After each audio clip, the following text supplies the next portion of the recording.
Welcome aboard, Mrs. Grant. It's an honor to have the owner of this airline flying with us today. The captain's voice rang clear and confident through the cabin speakers. Passengers glanced up, some smiling politely, others not paying much attention. But in the first row of first class, I saw two faces stiffen, Nate and Brielle. My son and his perfectly groomed wife froze mid-conversation. Nate's hand, curled around his glass of sparkling water, trembled just slightly. Brielle turned her head toward the cockpit, then back at Nate, her mouth parting as if to speak, but nothing came out. They hadn't expected to hear my name, and certainly not like that. I sat quietly. Several rows back, dressed in the same coral suit I'd once chosen in hopes of pleasing them. This time, I wore it without shame.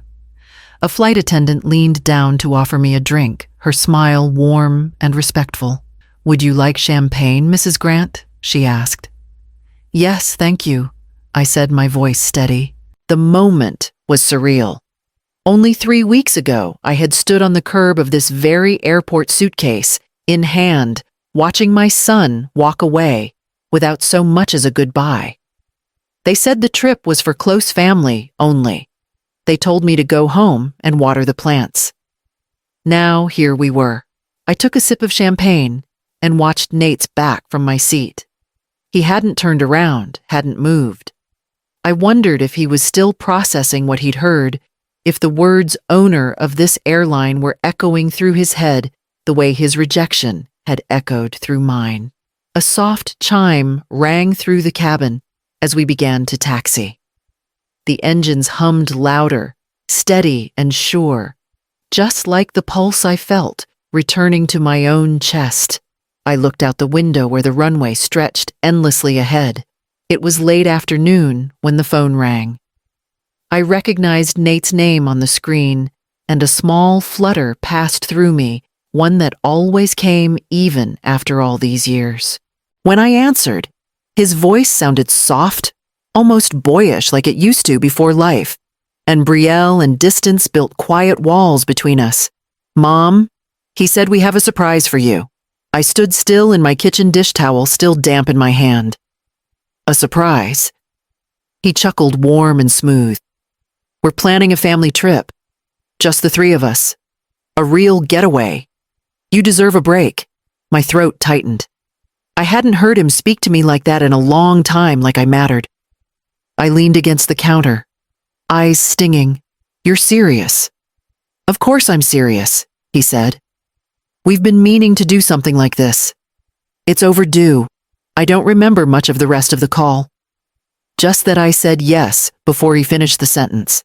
I hung up and sat at the kitchen table, hands trembling, heart swelling. For the first time in years, I felt included, chosen. I called Delilah right away.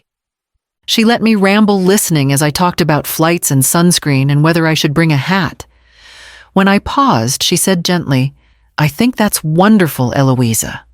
Just be sure it feels good for you, not just them." I dismissed her hesitation. How could this be anything but good? The next morning, I took the bus to the mall. I bought a coral dress that brought warmth to my cheeks. I scheduled a haircut and chose a shade of nail polish called seashell pink. In the evenings, I sat by my bedroom window and imagined walks on the sand, shared laughter over dinner, a photo of the three of us with our arms around each other. At night, I barely slept, my mind spinning with the small details of being seen again. I didn't just want to go, I wanted to be my best self for them. I wanted Nate to look at me and feel proud to say I was his mother. The morning of the trip, I woke up before the sun. I arrived at O'Hare an hour early, wheeling my small suitcase behind me, the coral dress smoothing along my knees with every step. My hands were a little clammy, my heart fast but light. I scanned the crowd for Nate and Brielle, and when I spotted them near the check-in counter, I smiled, really smiled, the kind that rises up from your chest like sunlight. Brielle saw me first. She turned quickly to whisper something into the ear of a younger woman I didn't recognize. Nate was looking at his phone. I called out morning and lifted a hand in greeting. Nate looked up, but he didn't smile. He gave me a quick nod and walked toward me, his movements stiff. "Mom," he said, voice low. "Can we talk for a second?" I blinked. Of course. He led me to the side near a row of empty seats. Brielle stayed behind. Arms crossed, her eyes scanning the terminal. "There's been a change of plan," he said, glancing down at his shoes. "It's about the trip." My chest tightened. "What do you mean?" He hesitated. "Chelsea is coming instead." I stared at him, unsure if I'd misheard. "Brielle thought it would be better if her friend came along," he added quickly. "You know, someone closer to our lifestyle, our energy. Chelsea and Brielle are planning a few networking events on the island. But I'm your mother," I said, my voice barely a whisper. Nate swallowed hard. "It's not personal. We just think it's best." I turned and saw Brielle approaching, holding out a boarding pass, Chelsea's name printed in bold. She smiled in that polite, closed-lipped way that feels like being dismissed without a word. "Thank you for understanding, Eloisea," she said. "You know how exhausting trips can be at your age. Maybe you could water the plants while we're gone. I left a list on the fridge. And if you have time, a little tidy up around the kitchen would be wonderful." I took the boarding pass without meaning to. My hand closed around it, as if out of habit, as if still playing a role someone else had cast me in long ago. They turned to leave, pulling their luggage behind them, already laughing at something Chelsea had said. I stood alone at the curb, suitcase, in hand the coral dress clinging tightly in the morning breeze. I walked through the front door without turning on the lights. The house was quiet, still carrying the scent of lavender from the cleaning spray I'd used the day before. I set my suitcase down by the stairs and stood there for a long while, not knowing what to do with my hands. Or my breath. The coral dress felt tighter now, like it didn't belong on me anymore. I had chosen it with such care, imagining how it might photograph against the blue of the ocean, or how Nate might smile and say, "You look great, Mom." But it hung on my shoulders like someone else's mistake. I stepped into the kitchen, and there it was, taped neatly to the fridge, a list in Brielle's handwriting. As if I were the housekeeper. As if they hadn't just replaced me with someone who'd never rocked Nate to sleep during a thunderstorm or stayed up beside him through fevers that wouldn't break. I reached up slowly, peeled the list from the fridge, and stared at it. My hands were steady, surprisingly so. Then I ripped it strip by strip until the pieces fell like confetti onto the kitchen floor. I didn't cry. Not yet. Instead, I walked to the living room, sat on the edge of the couch, and pulled out my phone. I opened our last thread and typed, "Have a good trip, Nate." Then I powered the phone off. No response came, but I hadn't expected one. I sat in the silence for what felt like hours, trying to remember when exactly I had stopped being someone to them. Eventually, I climbed the stairs, loosened the coral dress from my shoulders, and hung it on the back of the door. I didn't put it away. I didn't change out of it. I lay on my bed, staring at the ceiling, trying to piece together what part of me still remained. The next morning, before the sun came up, I remembered the old wooden box tucked in the back of the hallway closet. I couldn't sleep. Not that night. Not with everything hollowed out inside me. I lay there for hours, the dress still clinging to my skin, the air heavy and unmoving. Around 4 in the morning, I gave up. My body rose before I could talk it out of it. I wandered to the hallway closet, opened the back panel, and pulled out the old cedar box Richard had given me the year he died. It had stayed there for over a decade, untouched. I always assumed it held insurance papers, maybe some photos or odds and ends he hadn't sorted. I'd never had the heart or the need to open it. But something in me stirred. A quiet urgency I hadn't felt in years. The key was taped to the bottom. I turned the lock, and the hinges creaked softly as the lid lifted. Inside were neatly stacked envelopes, files, and a leather folder. On top of everything was a letter, with my name written in Richard's handwriting. I sat down at the dining table, unfolded the letter, and began to read. My Eloisea. If you're reading this, it means I'm gone. There's something you need to know, something I never told you, because I wasn't sure the world would let you own it without trying to take it from you. The airline. The one I inherited from my father, I never sold it. It's yours now. Every asset, every share, every account, every plane. There's a second letter in this box with the access details. I've already set up the transfers. Marcus Bell, the CEO, has been running it quietly and waiting for you. Trust him. This isn't a gift for them to use. It's not a safety net for Nate. This is for you, Eloisea. For your freedom, not their comfort. Fly. On your own terms. Love always. Richard, I read the letter 3 times, maybe 4. Each word felt like oxygen flooding a starved lung. I opened the second envelope and found everything Richard promised. Legal documents, accounts, notarized transfers, all bearing my name. My name. For the first time in years, it meant something more than service or silence. It meant ownership. It meant possibility. The sun was beginning to rise when I picked up the phone and dialed the number listed in the letter. Marcus Bell answered on the second ring. His voice was calm but alert, as if he'd been waiting for this call longer than either of us realized. Mrs. Grant, he asked. Yes, I said. This is Eloisea Grant. I believe my husband mentioned you in a letter. There was a pause, then a shift in tone, soft, respectful. We've been expecting you. Within hours, I was sitting in a sunlit office in downtown Chicago, the coral dress replaced by a simple gray sweater and slacks. But Marcus didn't seem to notice my clothing. His attention was fixed entirely on me. He walked me through everything. The company Richard had inherited, preserved and quietly grown over the years. How he'd chosen not to make it public, not even to Nate. Your husband, Marcus, said believed in legacy, but only the kind that was earned. He wanted this to be yours, yours alone. I listened in silence, nodding occasionally, my mind still catching up to the reality unfolding around me. He handed me a Binder Contracts Holdings quarterly reports. All in my name. I was not just an heir. I was the registered owner. I'm not sure what I'm supposed to do with this, I said. Finally. Marcus smiled gently. That's entirely up to you. We'll support whatever direction you want to take.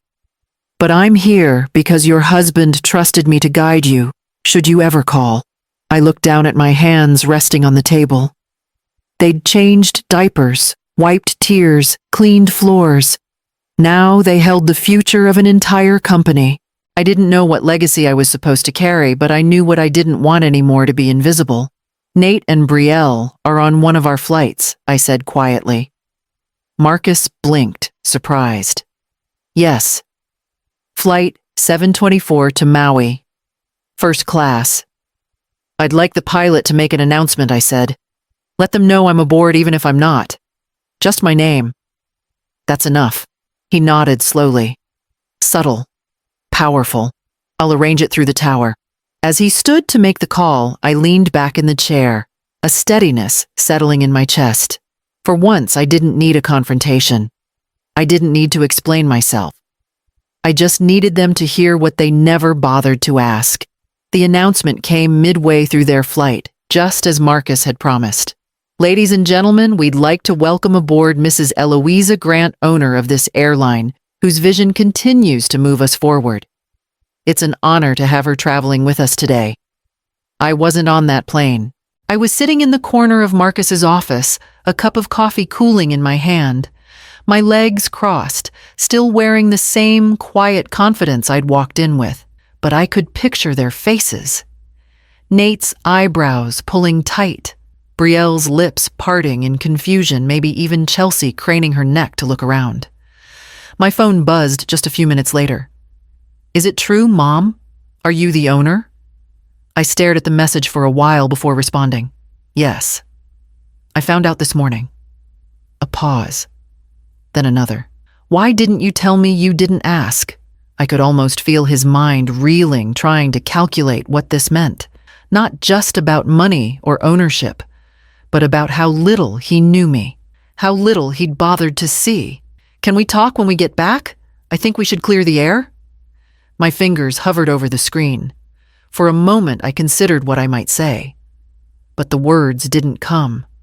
Not anger, not explanations. Just clarity. There's nothing left to explain, Nate. I pressed send. Then I powered the phone off. Outside the window, traffic moved along the lakefront cars heading somewhere in the rhythm of everyday life. But something inside me had gone still. And in that stillness, I found a kind of peace I hadn't known I was waiting for. Marcus returned, placed a folder gently on the table beside me. Everything's ready whenever you are. I looked at the folder. My name embossed across the top. I think it's time I said, but not for them, for me. The idea came to me that same evening as I sat alone in the backseat of a black car, the city lights blurring past the window. I didn't want an apology. I didn't want a reconciliation. What I wanted, what I had never dared to name, was a beginning that belonged only to me. The next morning, I called Delilah. I need a passport, a suitcase, and your best sundress, I said. You're coming with me. She didn't ask where or why. She just said, give me 2 hours. That night, we took off from a private hangar under a sky scattered with stars. The captain greeted me by name before we boarded, and the flight crew treated us not like passengers, but like women whose time had finally come due. Delilah clinked her champagne glass against mine, eyes brimming with disbelief. To freedom, she said. To finally choosing ourselves, I replied. We started in New York, walking the High Line at sunrise, the wind in our hair and no schedule in our hands. Then to Sedona, where the red rock canyons echoed like ancient songs, quiet and grounding.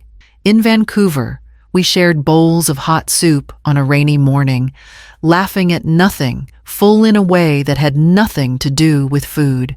In every city, I let go of something, the shame of being left behind, the fear of being too much or not enough, the voice that asked if I had done something to deserve it. We never spoke of Nate. Not once. The silence wasn't heavy, it was freeing. For years, my stories had always circled back to him. His childhood, his choices, his absence. But now, for the first time in decades, my sentences began with I. I read books I'd put off for years. I slept without an alarm. I let Delilah take photos of me on balconies in bookstores, under lanterns strung across narrow streets. In each one, I looked like a woman who had stepped out of something heavy and into her own light. By the time we touched down in Paris, the jet lag had become a kind of joy. The email came the morning we arrived in Paris. The subject line was just my name. No greeting, no fluff, just a quiet knock on the door I no longer lived behind. Mom, I don't know how to say this. I've been thinking about everything. About the airport. About what I said or didn't say. I was wrong. Brielle was wrong. I see that now. I don't expect anything from you, but I have to ask, can you ever forgive me? I read it twice. Not because I was unsure how I felt, but because I wanted to feel nothing at all, and realized I nearly did. A soft ache maybe, but no longing, no wish for him to be different. I replied later that afternoon, seated at a small cafe near Rue de l'Université, the Eiffel Tower, just visible over the rooftops.